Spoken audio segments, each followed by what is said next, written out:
have one of my favorite vocalists on the show today.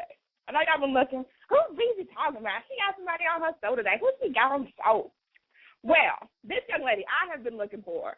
I've been looking forward to getting her on my show for the last 2 years because, you know, songs like How Many Times, I Just Can't Do This. Y'all, I want y'all to welcome the one, the only, Miss K. Michelle's in the building. Hey, how you doing? I'm good, love. How are you? I'm doing good, just traveling. Awesome. Well, I'm really so excited to get you on the show because I have been a fan for quite some time of your music, your songs, your singing abilities. I mean, you blow everybody out the industry. In my opinion, you are one of the most underrated artists ever.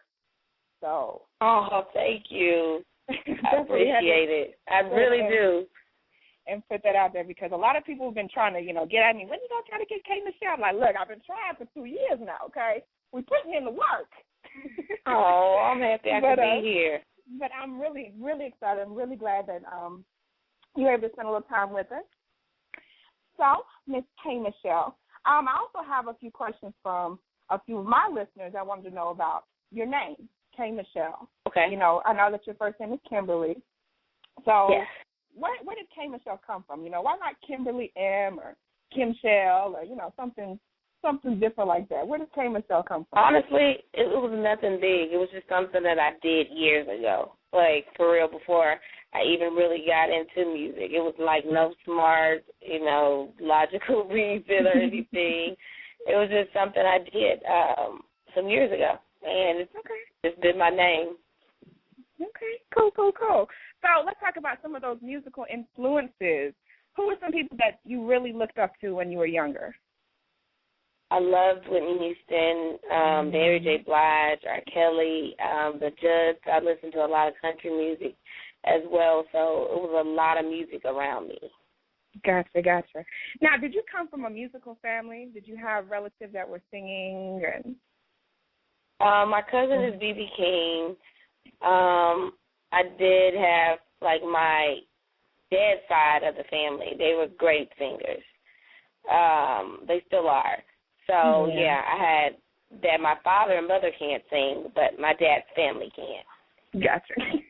So it came down, it trickled down to you some kind of way. You got a little sprinkling on you. Yeah. Get that? So when did you realize that you wanted to pursue music? It was just always something that was in me to do. I would always sing as a little girl, had classical piano training and guitar. I was always very musical, and I think it just was placed upon me to do, and I just walked right into it. Gotcha. So what elements of Tennessee do you think help influence your songwriting process? I would say just getting to see a lot, be around a lot, it always gives you a story. If you have a story, then you always have something to sing. So I just think life has experienced me a lot, period, in being able to get in there and just really write and sing. Gotcha. Okay, so we're going to talk about these videos, K. Michelle. Now, one of my favorite videos has to be How Many Times? Loved it. I mean, I love the color. I love your outfits in it. Who helped you come up with those concepts for style? We just hired a stylist, and I don't even remember because it was a different stylist, and they just did something different and fun. I was just mainly focused on the treatment of the video, and that's just me. Right. I didn't want it to make a lot of sense. People like, we didn't see a guy or anything. I didn't want a guy in it. I just wanted it to be about me doing what I wanted to do, and that's what we did. Yeah, it was definitely a fun video.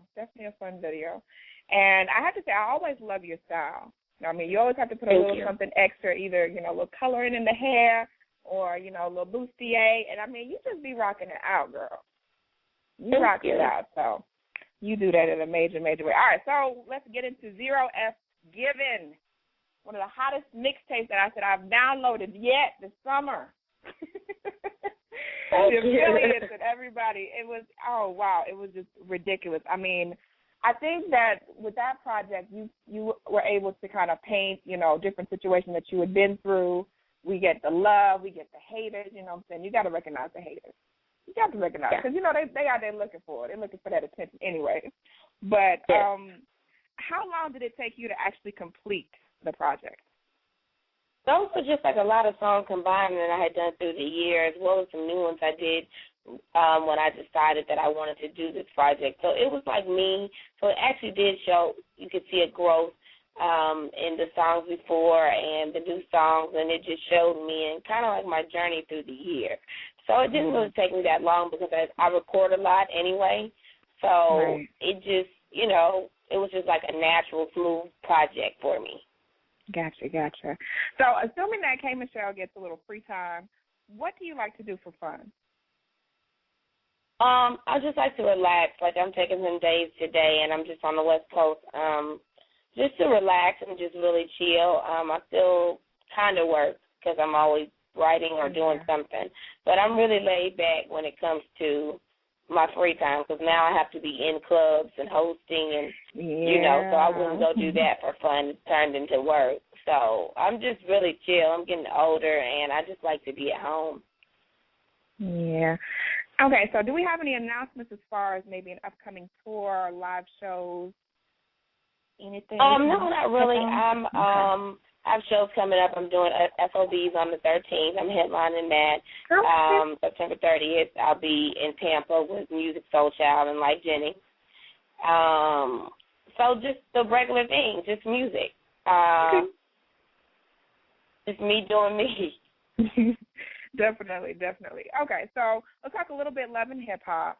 How do you feel about how you were portrayed in the actual show? Do you feel like it was a pretty accurate portrayal of who you are, or do you feel like maybe I think it was a piece of who I am. I don't think they did me wrong in the portrayal. But I hate when people do reality and then complain because they can't edit what you don't do and what you don't say.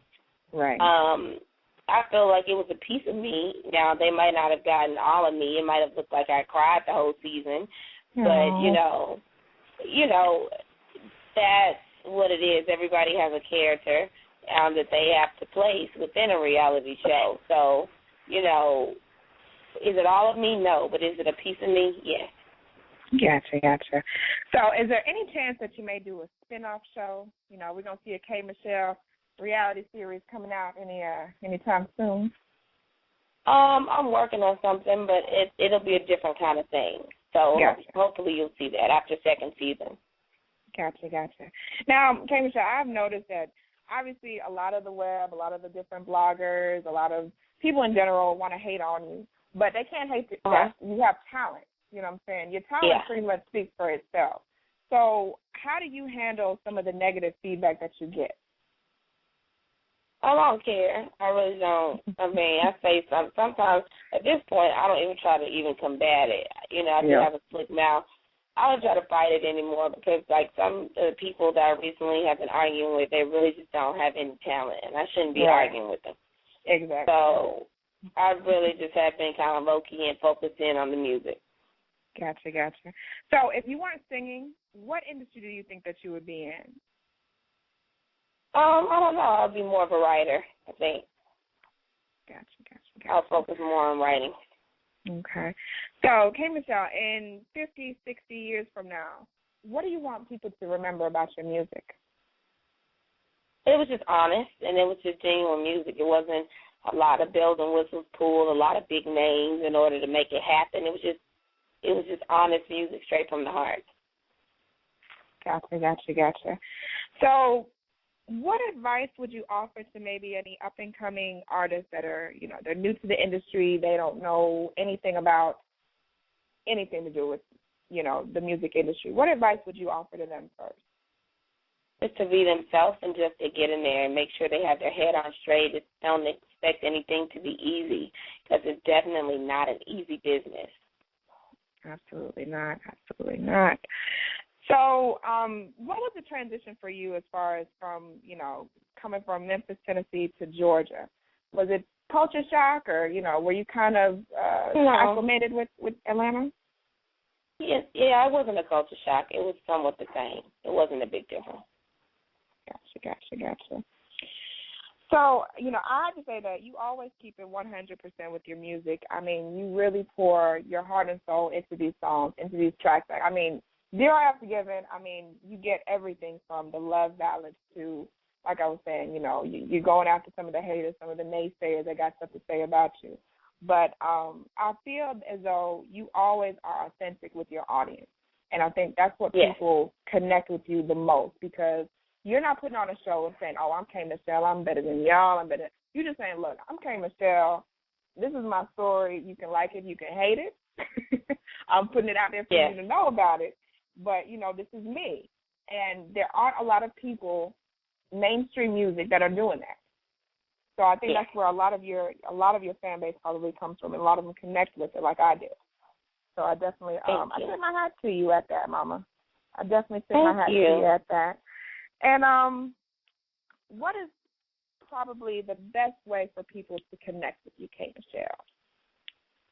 I would say it would be, if not just my music, through, you can go to Twitter and Facebook. I'm kind of low-key on there now. I used to try to be on there more. But Twitter can be so hateful. These social media things are really hateful. So it's bad. It's really bad for artists and the fans, because it makes the artists really not, and I have other artists that are, really good friends of mine. It kind of makes us not even want to do it for real. Yeah. So, I don't know. I would just say really the music. I do glance at my mentions every now and then, not as much as I used to. But, Definitely. Okay. Well, before you go, because I know you got a limited time to talk with me, I appreciate you. But I want to talk a little bit about one of the tracks that's on Dear F Forgiven, Baby You. Mm-hmm. That track there, very, I think it illustrates a lot of your vocal range. What was the inspiration behind that track? It wasn't anything deep. Just me and R. Kelly got in the studio, and we just did it. Like, we just bounced off each other and took it from there. Definitely. Okay, so are you still in Atlanta? Are you still floating around here and there, a little bit everywhere?